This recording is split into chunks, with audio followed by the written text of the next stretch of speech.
Hello दोस्तों, नमस्कार। मेरा नाम है रोहित कुमार। आप सभी का स्वागत है हमारे इस यूट्यूब चैनल पे। ग्रुप डी एग्जामिनेशन आने वाला है।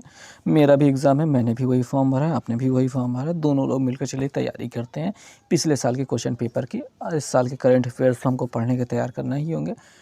बड़ी ही विकट परिस्थिति है कि भाई क्या ही कहें, एक अदद नौकरी की तलाश में हम लोग कितना भटक रहे हैं। तो चलिए शुरुआत करते हैं सेट नंबर 9 की, जिसका पार्ट नंबर 1 लेकर के आए हैं। बिकॉज़ हम यहाँ पे 2 पार्ट्स में वीडियोस को लाते हैं ताकि 50-50 क्वेश्चन में, मतलब 50-50 क्वेश्चन 2 वीडियोस में ला करके काम ख़त्म किया जाए।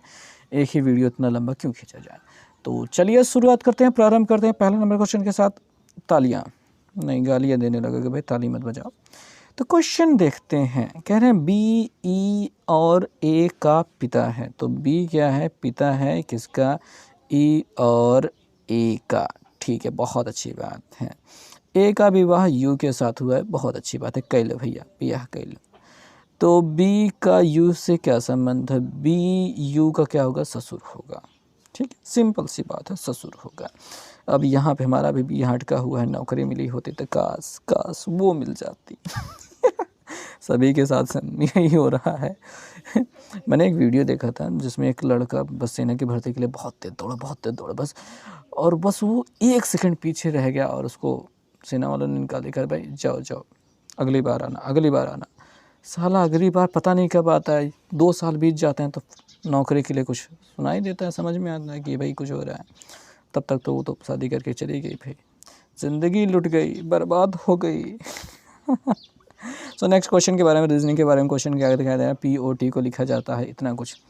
तो भैया देखो, पी का 15 होता है, यहाँ पे सतह 15 दिखाई दे रहा है। ओ का नहीं, पी का 16 होता है, एक कम करके 15 लिखा गया। ओ का 15 होता है और एक कम करके 14 लिखा गया। टी का 20 होता है, एक कम करके 19 लिखा गया। तो ऐसे ही हम लिखेंगे।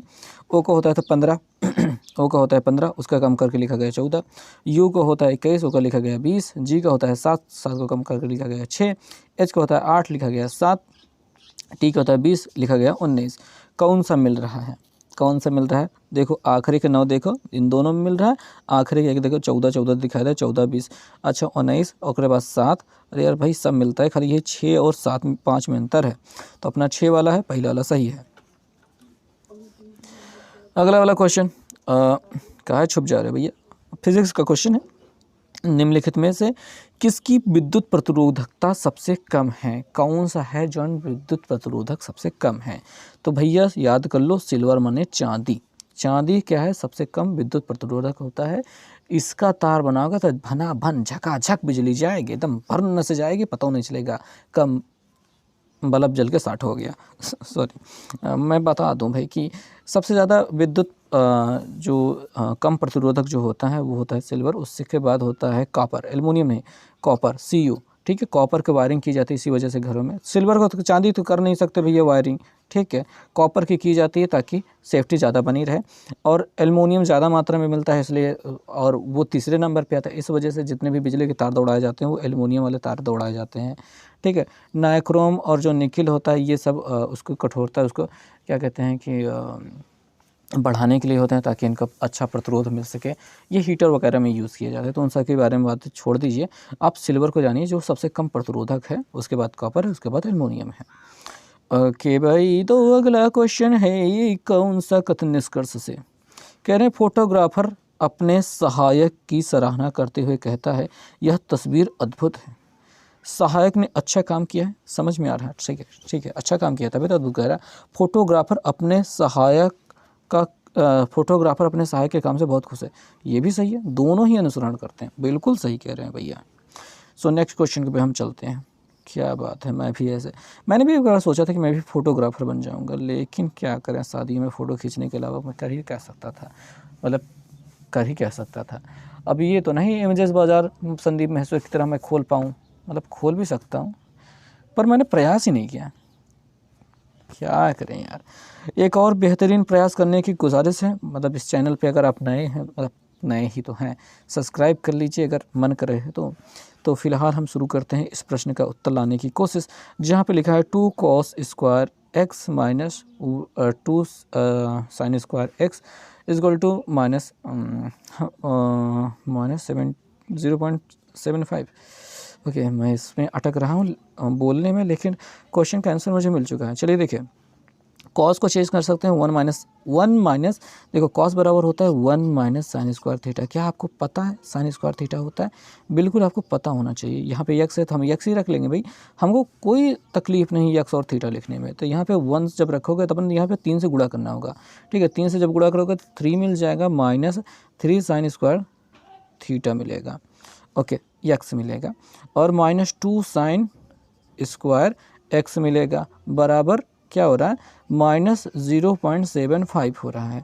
अच्छा, इस 3 को उधर भेजते हैं, यहाँ पे इन दोनों को जोड़ करके माइनस 5 साइन स्क्वायर थीटा कर लेते हैं, और इसको उधर भेज करके इस 3 को उधर भेज करके क्या कर लेते हैं, जोड़ लेते हैं, क्योंकि ये उधर जाके माइनस हो जाएगा, दोनों लोग माइनस हो जाएगा, तो माइनस 3.75 कर लेते हैं। माइनस से माइनस काट लो, अब 5 से इसको काट के ख़त्म करो, 5 छंग 30 हो रहा है। कितना हो रहा है, 5 छंग 30 दशमलव, और नहीं 5 सत्ते 35 हो रहा है, 5 सत्ते 35 और 5 पचम 25.75 हो रहा है। तो हमको मिल जा रहा है sine square theta is equal to 0.75।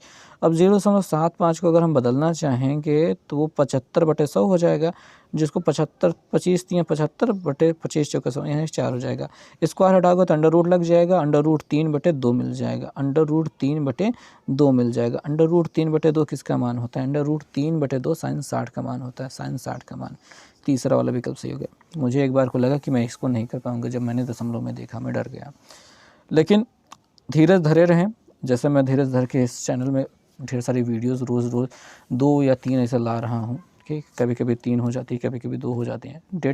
Net मिल जा रहा है तो अपलोड कर ले रहे हैं। तो इसी तरह से धीरज धर के आप थोड़ा सवाल पर ध्यान देंगे तो जाहिर सी बात है कि आपको आंसर मिल ही जाएगा। तो इस प्रकार से हमको 60 अंश मिल गया उत्तर, ओके।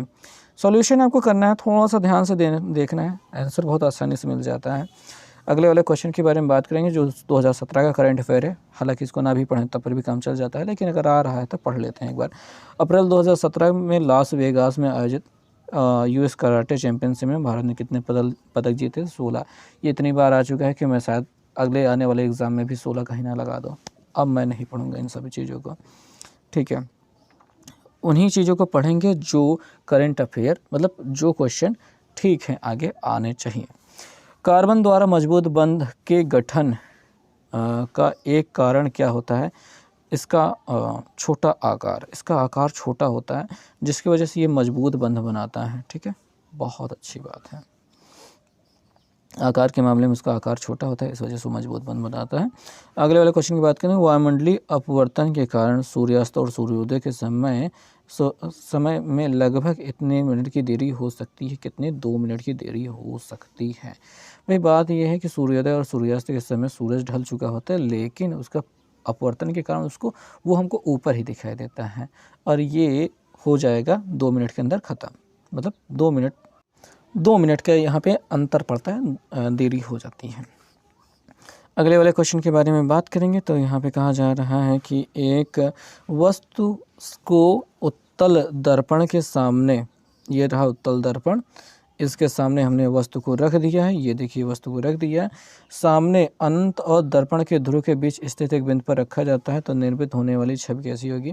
दर्पण के पीछे प्रतिबिंब बनता है, आभासी बनेगा और वस्तु से छोटा ही बनता है, ठीक है, वस्तु से छोटा ही बनता है। और ये सेम काम होता है अपने साइड मिरर में, जब हम गाड़ियों के पीछे देखने के लिए जो साइड मिरर लगाते हैं उस गाड़ियों के शीशे में, तो आभासी और छोटा बनता है, ठीक है, ओके। अब देखिए वस्तु को कहीं पे भी रखो, एक ही पोजीशन होती है, अनंत होती है, और अनंत और ध्रुव के बीच वाली पोजीशन होती है। और अगर देखने के लिए बात की जाए तो हमेशा बस अनंत और ध्रुव के बीच वाली पोजीशन ही देखने को मिलती है। अनंत पे कौन रखा जा सकता है? जैसे सूरज हो गया, तारे हो गए, उनका प्रकाश जो आ रहा है उसको इस दर्पण के लिए वो अनंत पे होगा, ठीक है। जो भी समझ रहे हैं उनको बात को अग्री करेंगे। आगे वाले भी क्वेश्चन पे चलेंगे। निम्नलिखित में कौन सा एक ऊर्ध्वपातक पदार्थ है? ऊर्ध्वपातक पदार्थ वे होते हैं, ठीक है। अच्छा, ऊर्ध्वपातक पदार्थ नहीं है भाई, क्या बात करें, अभी यहाँ पे कपूर में लगा देता, सॉरी भाई, बात कर लेते हैं। भाई वो ऊर्ध्व पदार्थ वे होते हैं जिनको गर्म करने पर ना वो ठोस अवस्था से क्या करते हैं, सॉलिड फॉर्म में से सीधे सीधा गैस में बदल जाते हैं। किसमें? गैस में बदल जाते हैं। इस प्रक्रिया को कहा जाता है ऊर्ध्वपातन। और इसमें जो पदार्थ होते हैं ऊर्ध्वपातक पदार्थ होते हैं। तो नेफ्थलीन मतलब जो नेफ्थलीन की एक गोली होती है झिंगुर मारने वाली, वो होती है। कपूर जो हम जलाकर आरती उतारते हैं वो। अमोनियम क्लोराइड होता है एक, ठीक है, अमोनियम क्लोराइड ये होता है। और देखिए ये सब क्या है, ऊर्ध्वपातक पदार्थ है। सोडियम सल्फेट जो होता है ये नहीं होता है, ठीक है, ये ऊर्ध्वपातक पदार्थ नहीं है। अगले वाले क्वेश्चन के बारे में बात करेंगे। तो यहाँ पे हमसे पूछा जा रहा है कि टेलीफोन, वायुयान, मकड़ी, सभी बहुत अलग अलग चीज़ें हैं भाई। मैंने सोचा स्माइली वाला आकार बनेगा लेकिन वो नहीं बन रहा है यहाँ पे। तो ये पहला वाला विकल्प हमारा सही हो गया।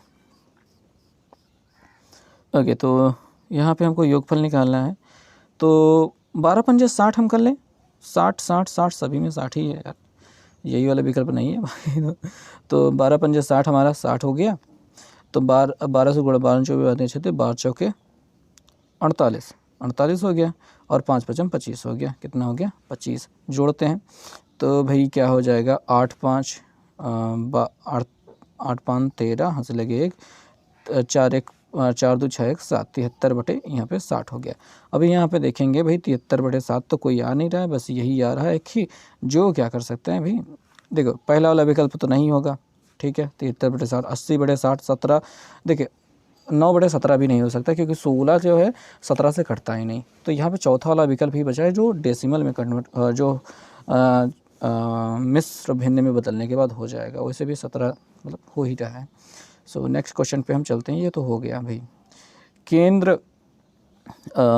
केंद्र की राष्ट्रीय स्वास्थ्य संरक्षण योजना, राष्ट्रीय स्वास्थ्य संरक्षण योजना से बाहर निकलने वाला पहला राज्य कौन सा है? पश्चिम बंगाल। अच्छा जी, ममता बनर्जी जिनको दीदी कहा जाता है और जिन्होंने बहुत सारा मतलब अजीब तरह का माहौल बना रखा है, यहाँ से कुछ समझ में नहीं आता, वहाँ पर जाके देखना पड़ेगा। तो उन्होंने इससे बाहर निकलने का निर्णय लिया होगा। तो अगले वाले क्वेश्चन के बारे में बात करते हैं। क्वेश्चन में कहा गया 250 का 45% किसके बराबर होगा? 250 का 45% हमको निकालना है। बहुत अच्छी बात है, तो गुणा कर लेते हैं। यूनिटरी मेथड तो नहीं लग पाएगा क्योंकि यूनिट पे 5 5 आपको दिखाई दे रहा है। 25 पंजे 125 का 5 होता है, यहाँ से लगे 12 हो जाएगा। 25 चौके 100 होता है और यहाँ पे 112 हो जा रहा है। तो ऐसा करके आप एक अंक पे दशमलव जब लगाते हैं तो दूसरा वाला विकल्प सही हो जाता है। सिंपल क्वेश्चन था। आगे है 45 25 और 35 का एलसीएम लघुत्तम क्या होगा? तो भाई यहाँ पे मल्टीप्लिकेशन ही हो सकता है संभवतः। 5 से सभी गिनतियाँ कट रही हैं तो 5 5 9 45 9 हो गया। 5 5 25 और 5 7 35 और उसके बाद देखिए 5, इन सभी का मल्टीप्लिकेशन ही अपना आंसर होगा। तो हम यहाँ पे ट्राई कर सकते हैं अलग अलग गिनतियों पे। तो कौन कौन से हम ट्राई करें? देखिए भाई 2 तो मिल नहीं रहा, तो पहला वाला विकल्प, दूसरा तीसरा वाला विकल्प तो गया। इकाई के स्थान पे जिन पे 5 है वही अपना आंसर होंगे। और इनका भी मल्टीप्लिकेशन में थोड़ा सा कुछ ट्राई कर लिया जाए कि कौन सी गिनती 3 से कट जाएगी, ठीक है। जैसे कि 9 हमको दिखाई दे रहा है, 9 हमको दिखाई दे रहा है। अगर हमको लासा निकालना है तो वो गिनती 3 से कटनी चाहिए, ठीक है, 3 से कटनी चाहिए।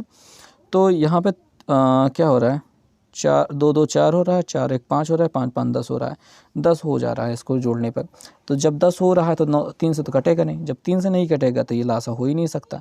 तो इस प्रकार से हमारा दूसरा वाला विकल्प सही हो गया। ट्राई कीजिए भाई, ठीक है। मल्टीप्लिकेशन कराने की ज़रूरत नहीं है, हम भी वैसे आलसी हैं, हमारे पास टाइम भी कम है, आपके भी पास टाइम कम रहेगा एग्ज़ाम देने के लिए, ठीक है। तो उसमें थोड़ा सा ट्राई कीजिएगा कि ऐसा कुछ थोड़ा सा उलझोल आप ट्राई कर सके। देखिए इतना लिखने की ज़रूरत नहीं होगी, ठीक है, सोचने की ज़रूरत है। आप इतना सोच पाएंगे, और लिखने से ज़्यादा तेज़ काम होता है सोचने का, आप तो सोच पाएंगे, ठीक। अब ज़्यादा कंफ्यूज होने की ज़रूरत नहीं। तो यहाँ पे इस क्वेश्चन में हमें 27 ट्रायंगल बने हुए हैं। अब इसको कैलकुलेट करना एक टेढ़ी खीर है। तो मेरा मेथड क्या रहता है कि मैं विकल्प देख करके ये अंदाज़ा लगा लेता हूँ कि मतलब देख लेता हूँ कि सबसे हाईएस्ट ट्रायंगल, मतलब हाईएस्ट नंबर कितने हैं ट्रायंगल गिनने के लिए। तो उस ट्रायंगल ही तो गिनने ना, तो हाईएस्ट नंबर जब गिन लेते हैं तो उसके बाद ये संतुष्टि रहती है कि 27 तक पहुंच जाते हैं तो परफेक्ट मतलब हो जाएगा। तो चलिए गिनते हैं। तो पहले सिंगल वाले में गिन लेता हूँ। क्या है बनी, भाई देखो 1 2 3 4 5 6 और 7 8 9 10 11 12 13 14 15 16, तो 16 लोग क्या हैं, सिंगल हैं। अब डबल गिनते हैं, एक हो गया, और ये दोनों मिलकर 2 हो जाएंगे, ठीक है, ये 3 हो जाएंगे, ये 3 हो जाएंगे, और कौन सा हो जाएगा, ये 4, ये 5 6 7 8 8 हो गए, 9 लोग हो गए क्या कहते हैं, डबल में। ठीक है, कोई ट्रिपल भी हो रहा है, वो भी ट्राई कर लेते हैं, देख लेते हैं। ठीक है, ठीक ठीक ठीक, कोई मिल जाओ, कोई तो मिल जाओ।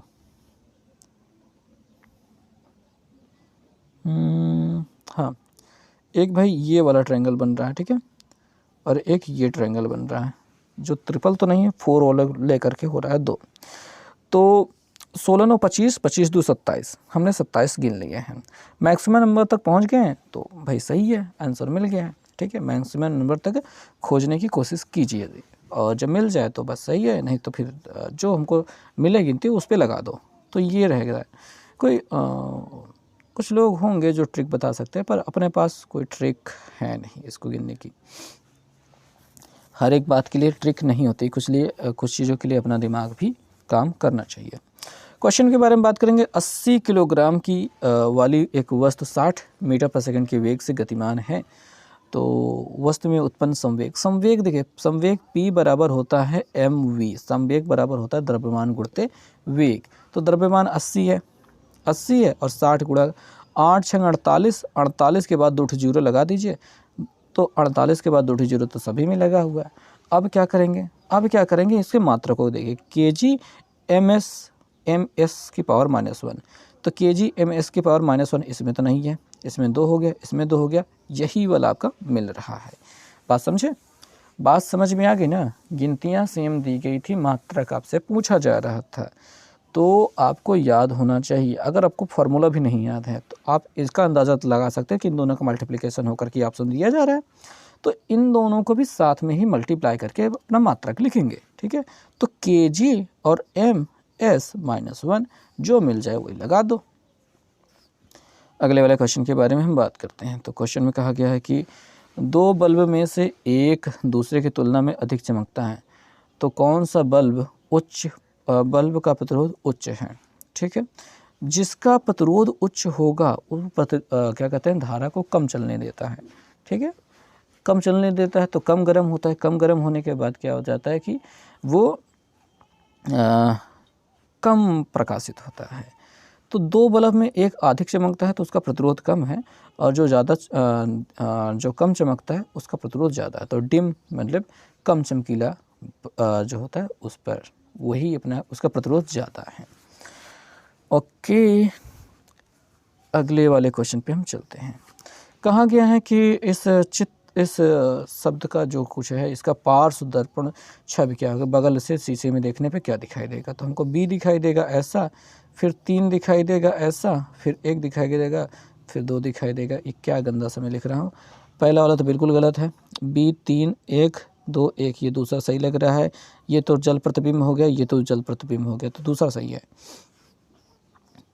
अगला वाला क्वेश्चन हमको दिखाई दे रहा है, कह रहे हैं कि क्या स्थानीय सरकारी निकायों द्वारा जल संचयन के बारे में जनता को शिक्षित करने के लिए जागरूकता कार्यक्रम आयोजित किए जाने चाहिए। तर्क, हाँ, जल बहुत कीमती है, हमारे प्राकृतिक संसाधनों को संरक्षित करने के लिए हमें जागरूकता बढ़ाई जानी चाहिए। एकदम सही। नहीं, केवल हरित क्षेत्रों का दायरा बढ़ाना चाहिए। नहीं यार, केवल पहला वाला मजबूत है।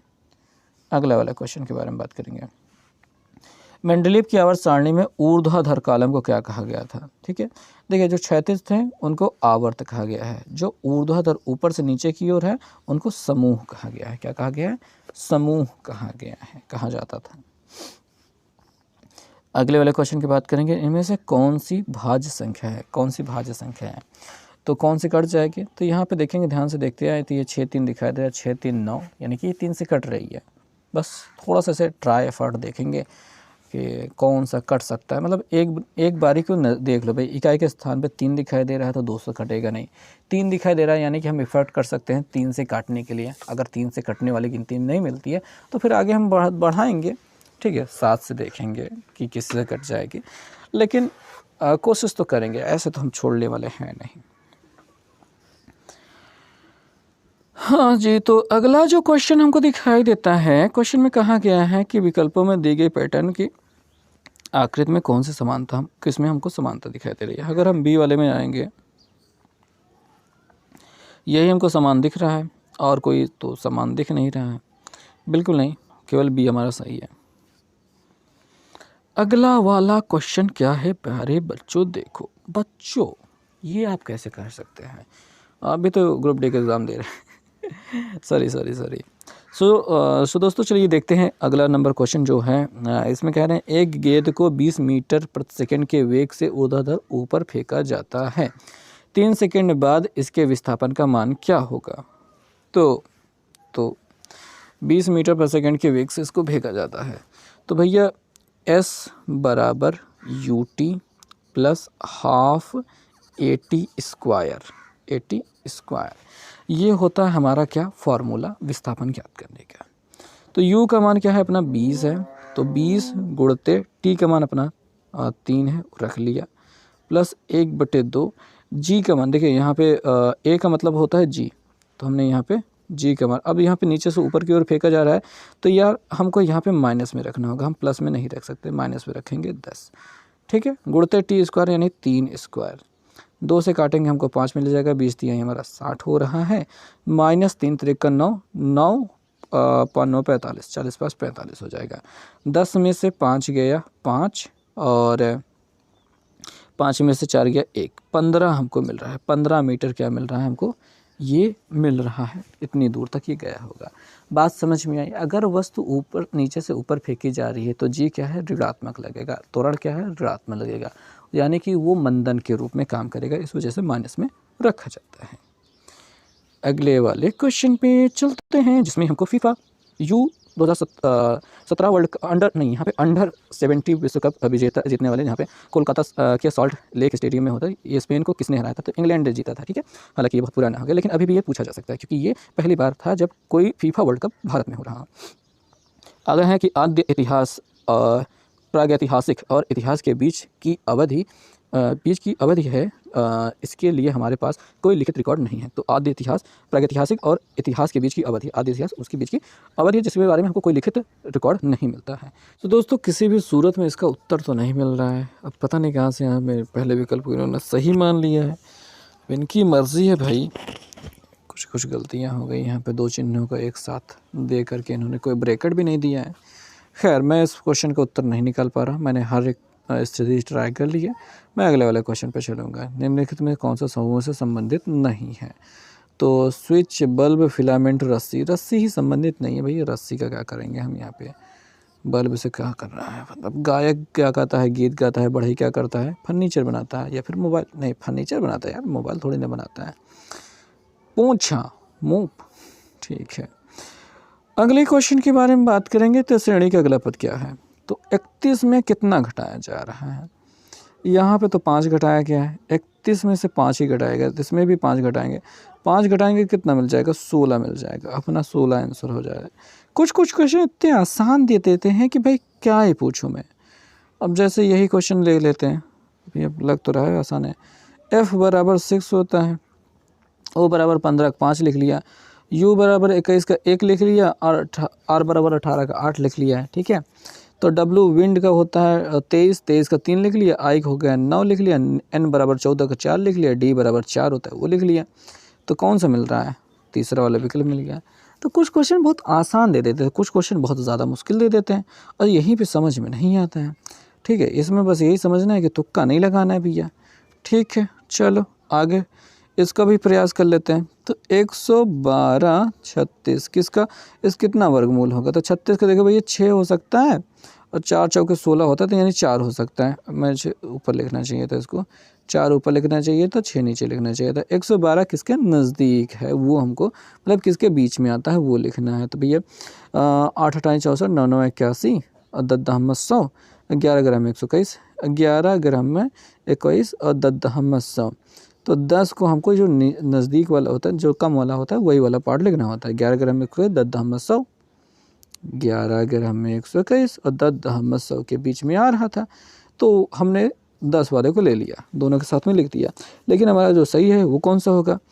तो ये जो 112 है वो किसके नज़दीक है? 112 में अगर हम 12 घटाते हैं तो 100 के नज़दीक पहुँचेंगे। और 121 में हम कितना जोड़ते हैं तो 21 के पास पहुँचेंगे। मतलब 121 में तो 8 1 9, मतलब 8 जोड़ देंगे 20, 1 21, यानी कि 9 जोड़ने पर, यानी 9 मतलब बड़े वाली गिनती के ज़्यादा नज़दीक हैं, तो हम 106 पर जाएंगे। ठीक है, हमारा 106 सही हो जाएगा। इस प्रकार से हम जो करते हैं वर्गमूल निकालने का जो तरीका बताया गया वही हमारा ये सही हो गया। ओके, चलते हैं, चलिए देखते हैं क्वेश्चन क्या कहता है। अफरोज का जन्म 2 फरवरी 2015 को हुआ था। अवेश का जन्म 555 दिन बाद हुआ था। अवेश का जन्मदिन किस तारीख को पड़ता है ये हमको बताना है। 2016 में चला जाएगा, अगस्त के महीने में। तो हमको 8 9 10 11 के बीच में कोनो एक ही डिसाइड करना है। तो चलिए हम पहुँचेंगे, कैसे पहुँचेंगे तो डिटेल हम पहले देखते हैं कि भैया 2015 चल रहा है फरवरी के, 2016 का जो फरवरी होगा वो 29 दिनों का होगा। ठीक है, तो हम पहुँचते हैं पहले तो 365 दिन पूरा करने के बाद। ठीक है, तो 555 दिन हमारे पास है। ठीक, हम पहुंच जाते हैं 5 फरवरी 2016 को। 365 दिन नॉर्मल वाला डेज पूरा करने के बाद, नॉर्मल ईयर पूरा करने के बाद तो हमको मिल जाता है कितना दिन, 15 में से 6 गए 9 और यहाँ पे 4 में से 3 गए 190 दिन बन जाता है। अब फरवरी के महीने में कितने दिनों का कितने दिन बीत चुके हैं? 2 दिन बीत चुके हैं और 29 के फरवरी है, तो अभी हमारे पास 27 दिन यहाँ पे बचे हुए हैं। परफेक्ट काम है। फरवरी हो गई, फिर मार्च हो गया 31 का। ठीक है, इसका हम 30 लेते हैं और यहाँ पे हम गुणा करते जाएंगे, देखेंगे 30 का। यहाँ पे देखें एक दिन हो गया। ठीक है, मार्च अप्रैल मई में 1 हो गया, जून 4 हो गया, जुलाई में 1 दिन 5 हो गया, जुलाई अगस्त का महीनों अगस्त का चल रहा है तो अगस्त वाला लेंगे नहीं, 5 महीने हो गए, 5 15 150 दिन इधर कट गए, 150 दिन इधर कट गए।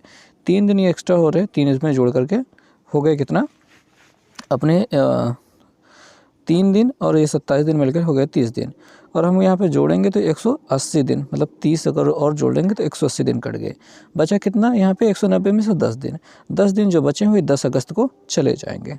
ठीक है, तो इस प्रकार से आप ऐसे जोड़ करके कैलकुलेट करके पहुँच सकते हैं कि कितने तारीख उसका जन्मदिन पड़ेगा।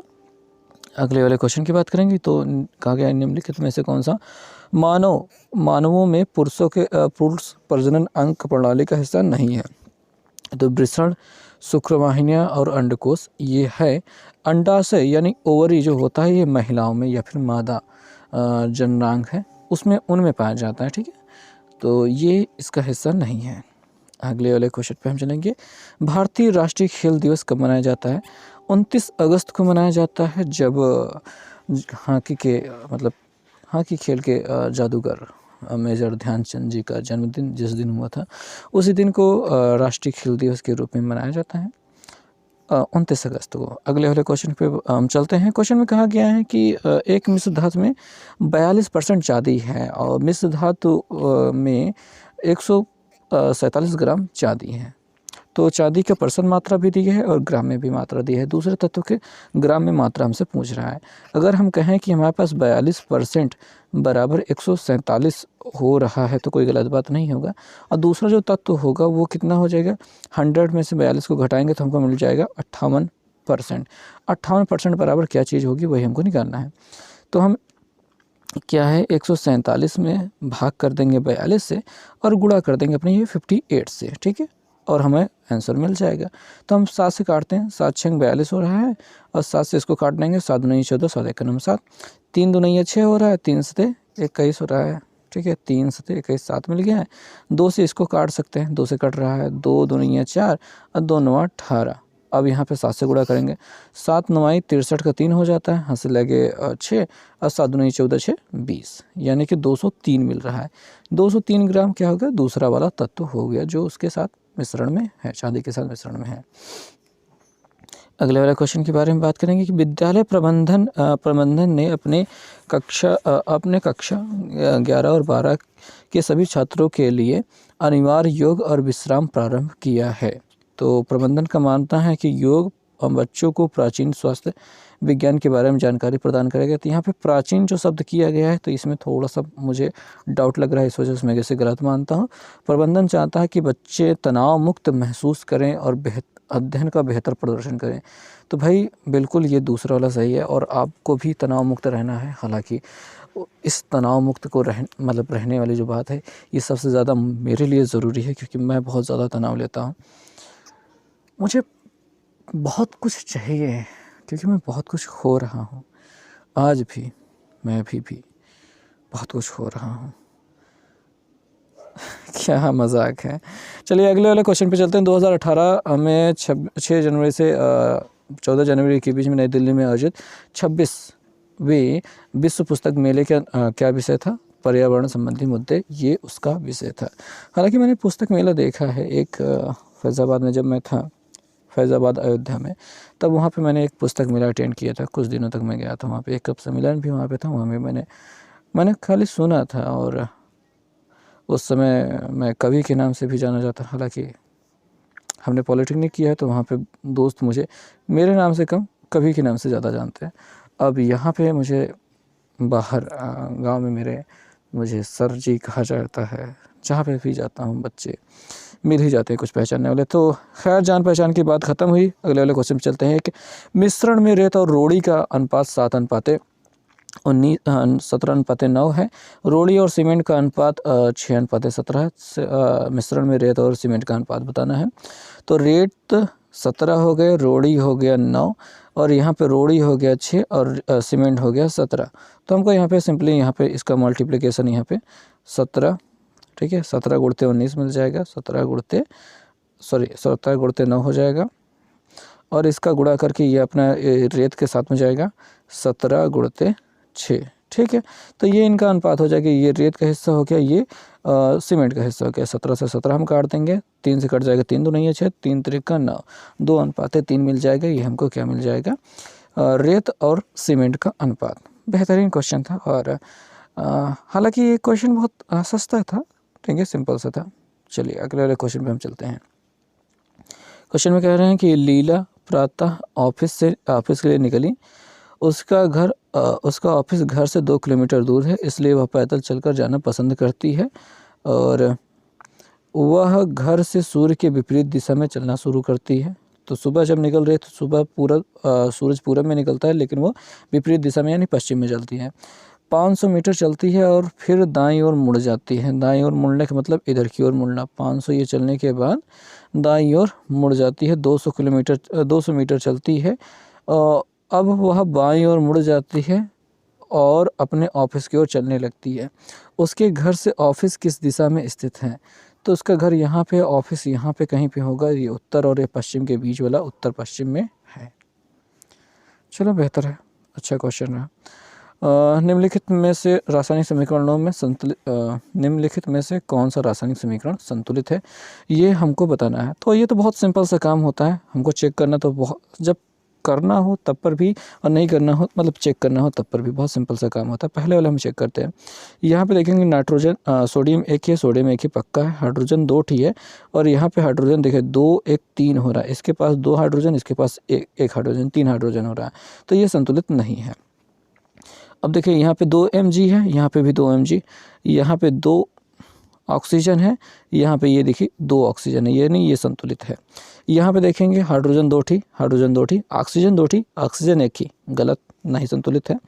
ऐसे ही Mg, और यहाँ पे हाइड्रोजन यहाँ पे 2 ही है, और यहाँ पे हाइड्रोजन 1 है। मैंने कुछ ज़्यादा ही कचड़ा कर दिया है। तो हमारा केवल दूसरा वाला संतुलित है। हमको बस मिलान करना है कि यहाँ पे उनके सभी तत्वों के जो संख्या है वो बराबर होनी चाहिए। बस सिंपल सा तरीका रहता है। अधिकांश सरीसृपों रेंगने वालों में एक क्या होता है, 3 कक्षीय हृदय पाया जाता है। तीन कक्षीय हृदय रेंगने वाले जो भी होते हैं उनमें सर पे। बेहतरीन काम है ये। जो मनुष्य होते हैं उनमें 4 कक्षीय हृदय पाया जाता है। ठीक है, क्वेश्चन देखते हैं। तो दोस्तों जो क्वेश्चन है वो है कि पाइप ए, बी और सी एक खाली हौद से जुड़े हुए हैं, जबकि पहले 2 पाइप हौद को 6.6 तथा 16.5 घंटे में भर सकते हैं। तीसरा पाइप हौद को भरने के बाद 9.9 घंटे में खाली कर सकता है। हौद को 3/5 भरने पर यदि तीनों पाइपों को एक साथ खोल दिया जाए तो हौद को भरने में कितना घंटे का समय लगेगा।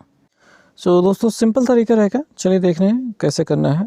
भाई देखो यहाँ पे जो टाइमिंग दिया गया है भरने वाले 1.66, तो 6.6 अपन करेंगे ही, प्लस करेंगे ये 16.5 में जो भर रहा है, प्लस 16.5 कर लिया और माइनस कर लेते हैं 1/9 डेसिमल हटा सकते हैं। यहाँ पे डेसिमल हटा कर 0 बढ़ा सकते हैं ऊपर।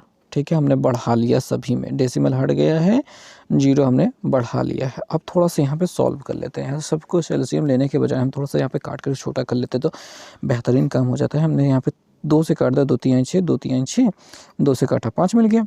और यहाँ पे हमने इसको 5 से कट रहा है, 5 से ऊपर नीचे कट रहा है, 5 3 15, 5 3 15, 5 से काट दिया 5 9 10।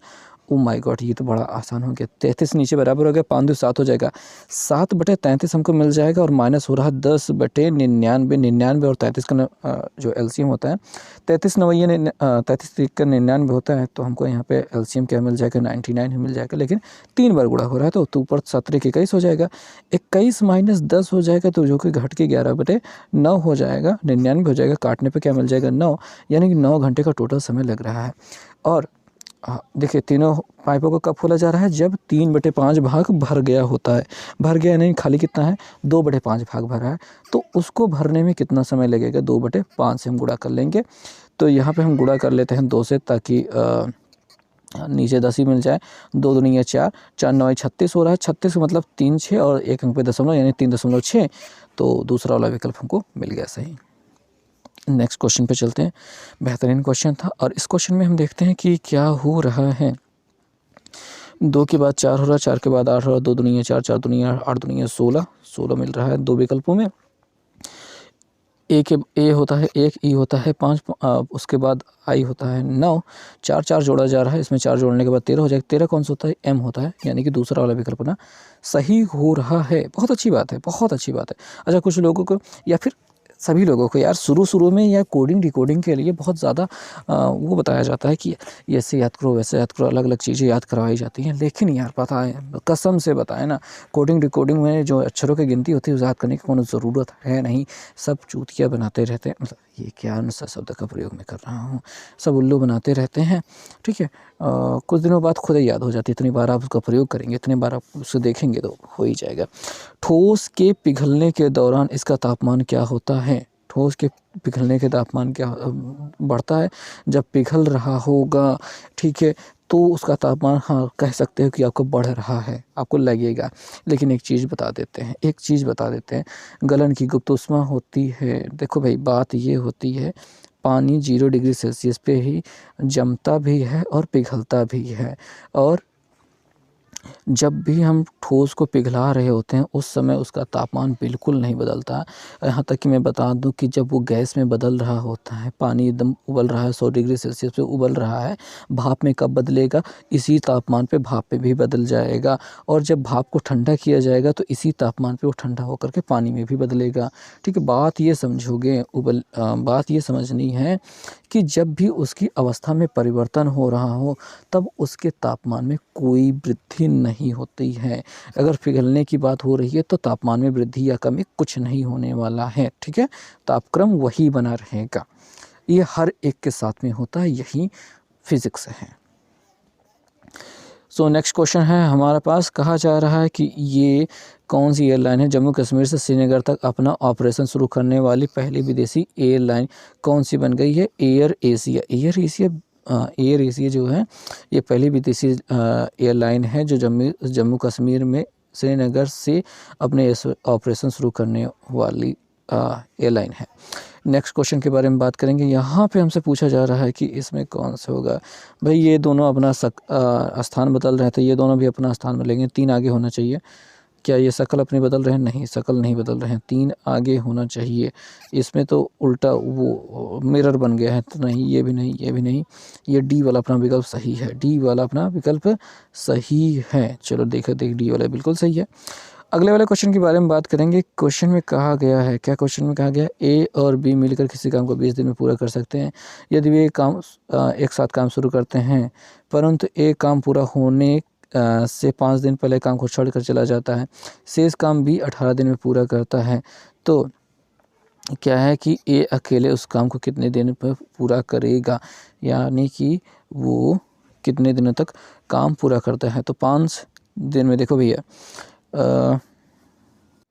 तो यार एक क्वेश्चन थोड़ा सा अजीब सा है भाई। बात ये है, इसका आंसर तो हम प्राप्त कर सकते हैं, लेकिन इसने क्वेश्चन थोड़ा सा अजीब है, इस वजह से नहीं इसका आंसर मिल रहा है।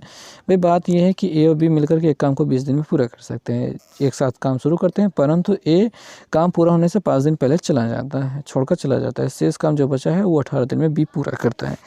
ए अकेले उस काम को कितने दिन में पूरा कर पाएगी, ये हमको बताना है, ठीक है। तो भाई अगर वो ए और बी, देखो इनके एक दिन का काम क्या हो गया, 1/20 हो गया, परफेक्ट काम है, ठीक है। और अगर वो 5 दिन पहले काम छोड़कर चले जाते हैं, तो यानी कि 5 दिन का काम बचा था, तो इनके 5 दिन का काम ये हो गया। और बी अकेले उस काम को करता है, तो हम बी मान लेते हैं 1 दिन में काम को ख़त्म करता है, तो वो 18 दिन में, मतलब पूरे काम को 1 दिन में कर सकता है, लेकिन वो 1 दिन में 1/x काम करेगा, तो 18 दिन में 18/x काम करेगा। अब यहाँ पे हम निकालते हैं, अगर 5 से काटते हैं तो यहाँ पे 20, 5 चौक 20 यानी कि 4 मिल जाता है। 18 से जब 18 चौक 72, यानी x बराबर क्या मिल जाता है, 72 मिल जाता है। तो 72 क्या है, 72 ये है कि बी अकेले उस काम को कितने दिन में कर लेता है, तो बी अकेले 72 दिन में कर लेता है। अब अगर हमको निकालना है कि ए कितने दिन में, हमसे पूछा गया है ए कितने दिन में करेगा, तो हम 1/20 माइनस 1/72 करना होगा, ठीक है, 1/72 करना होगा। तो इनका एलसीएम 72 का निकाल लेते हैं, 1/20 माइनस 1 हम यहाँ पे 72 करते हैं, ठीक है। तो यहाँ पे हमने 72 कर लिया, तो 36 दूना 72 होता है, 18 चौक 72, 4, तो यहाँ पे अगर हम काट लें 4 से 4 पंजे 20 और यहाँ पे 18, तो हम अगर गुणा करें तो 5 गुणते 18 गुणते 4 अपना एलसीएम हो जाएगा, ठीक है। 18 चौक 72, 18 पंजे 4 पंजे 20, तो 20 ऊपर गुणा हो जाएगा 18 और माइनस यहाँ पे 72, 18 चौक 72 यानी कि ऊपर गुणा हो जाएगा 5 से, और यहाँ पे घटाने पे क्या मिल जाएगा हमको, 13/13, 18 में 5 गया 13 यही अपना इसका पूरा इनका गुणनफल मिलेगा, 18 दूनी 36 यानी कि 360। तो 360/13 हमको क्या मिल जाएगा, ये एक काम को कितने दिन में ख़त्म करेगा, ये हो जाएगा। लेकिन अब यहाँ पे देखिए ऑप्शन भी नहीं दिया गया है ये वाला, इस वजह से इस क्वेश्चन को थोड़ा सा गलत मान लिया गया है। क्वेश्चन तरीका बड़ा गजब का लगा, थोड़ा समय देना पड़ा, समझ में आ गया, लेकिन अब क्या ही समझेंगे। अगले वाले क्वेश्चन पे हम चलते हैं कि कहा जा रहा है कि कोई हैंडल खिड़की नहीं है, ये हैंडल हो गया, खिड़की हो गई, सभी हैंडल करछुल है, लोग करछुल हो गए। सभी करछुल हैंडल है, बिल्कुल नहीं, सभी हैंडल करछुल हैं, ठीक है, करछुल हैंडल नहीं हो सकते हैं। कुछ करछुल हैंडल हैं, कुछ करछुल हैंडल हैं, हाँ ये सही है। कोई करछुल खिचड़ी खिड़की, हाँ खिड़की नहीं है, तो यहाँ पे केवल दूसरा वाला सही होना चाहिए, क्योंकि करछुल और खिड़की से हमारा कोई रिलेशन नहीं है, ठीक है। तो हमारा केवल दूसरा सही होना चाहिए। अब चेक करते हैं, सही है, बिल्कुल सही है, केवल 2। देखो भाई, जब भी बात आती है कि जिनका कोई रिलेशन ही नहीं है, तो उनके बारे में कुछ ऐसा। तो दोस्तों, जो लास्ट वाला क्वेश्चन रहेगा इस वीडियो का 50वां नंबर क्वेश्चन, हम देखते हैं कि कह रहे हैं निम्नलिखित प्रश्न और उसके बाद के कथनों पर विचार करें और निर्णय लें कि प्रश्न का उत्तर देने के लिए कौन से कथन पर्याप्त होंगे, कितने कथन पर्याप्त होंगे। तो विभिन्न यहाँ पे प्रश्न क्या है कि विभिन्न आकार और रंगों के 7 गेंदें हैं, हरी, पीली, नीली, नारंगी, लाल, गुलाबी, काली। गेंदों में सबसे बड़े से छोटे आकार को के क्रम के अनुसार क्या होगा, मतलब उनका क्रम क्या होगा, ये हमको निर्धारित करना है। और हमको यहाँ पे कथन दिए गए हैं, 5 कथन दिए गए हैं। देखते हैं कितने कथनों में हम यहाँ पे कर सकते हैं, ठीक है। तो हमको अरेंज करना होगा। अरेंज करने की कोशिश कर लेते हैं और देख लेते हैं कि कितने कथनों में हमको यहाँ पे हो जाएगा। तो लाल गेंद हरे गेंद से बड़ी है, तो यहाँ पे हमने रेड वाले को रख लिया है ग्रीन वाले से पहले यानी कि बड़ा। गुलाबी गेंद सबसे छोटी है, तो गुलाबी यानी कि हमने लिख लिया पिंक को सबसे बाद में। नीली गेंद सबसे बड़ी है, नीली यानी कि ब्लू को हमने रख लिया सबसे पहले। हरी गेंद हरे गेंद पीले गेंद रंग की गेंद से बड़ी है, तो पीला यानी कि येलो वाले से ये बड़ी है। पीले रंग की गेंद नारंगी और काली गेंदों से बड़ी है, तो यहाँ पे नारंगी यानी कि ऑरेंज और काली यानी कि ब्लैक BL लिख लेते हैं, तो इनसे बड़ी है। तो क्या हमने इनका क्रम निर्धारित कर लिया? इतना तो क्रम एकदम बेहतरीन है, पर इन दोनों का क्रम हम निर्धारित नहीं कर पाए हैं। क्या हमने पूरा क्वेश्चन हल कर लिया है? जी नहीं, पूरा क्वेश्चन अभी तक हल नहीं हो पाया है, इनके बारे में हम नहीं बता पाए हैं, जिस वजह से यहाँ पे हम कह सकते हैं कि 5 के पाँचों क्या है, कोई कथन पर्याप्त नहीं है। ठीक है, हम किसी यहाँ पे देखेंगे विकल्प में देखते हैं कि ये पर्याप्त है, लेकिन अगर हम पाँचों का भी प्रयोग कर ले तो कोई भी मतलब तब पर भी पर्याप्त नहीं हो रहे हैं, इसी वजह से हम कहेंगे कि कोई कथन पर्याप्त नहीं है। अगले वाले क्वेश्चन के बारे में हम बात में करेंगे अगले वीडियो में बात। फिलहाल इस वीडियो में इतना ही, 50 क्वेश्चन हो चुके हैं और अब मिलेंगे नेक्स्ट वीडियो में। तब तक के लिए बहुत बहुत धन्यवाद।